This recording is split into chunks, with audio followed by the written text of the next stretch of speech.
কম উপকরণে কিভাবে ঘরেই কাশ্মীরি আলুর দমের মতো স্বাদ পেতে পারেন সেটাই আজকে দেখাবো। সবসময় চারমগজ পোস্ত ঘরে থাকে না, কিন্তু এই গরমে টক দইটা মোটামুটি সবার ঘরেই থাকে।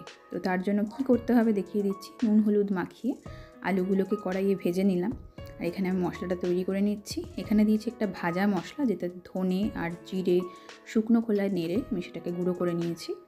এটা দিলাম জিরে গুঁড়ো, তারপরে দিলাম কাশ্মীরি লাল মির্চ পাউডার,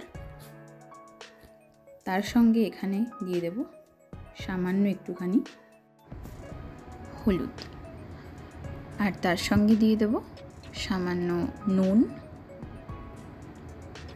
আর তার সঙ্গে অল্প কয়েক দানা চিনি। সব উপকরণ দিয়ে এটাকে ভালো করে ফেটিয়ে রাখবো।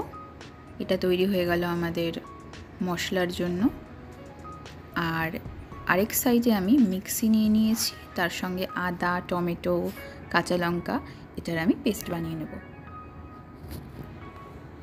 আমাদের পেস্ট এখানে রেডি। এবার চলে যাই রান্নায়।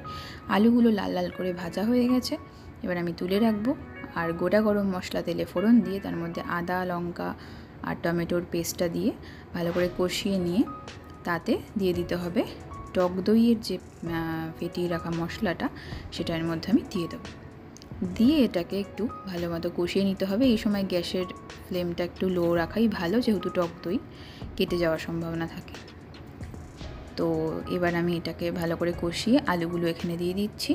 দিয়ে আপনাদের যদি মনে হয় জলের দরকার, তাহলে সামান্য একটু জল দিয়ে দেবেন। দিয়ে ঢাকা চাপা দিয়ে রেখেছিলাম মিনিট 5-7। তারপরে ঢাকনা উঠিয়ে নিয়ে দেখলাম আলুগুলো সেদ্ধ হয়ে গেছে। তো তাতে কসুরি মেথি ছড়িয়ে ব্যাস রেডি আমার আলুর দম।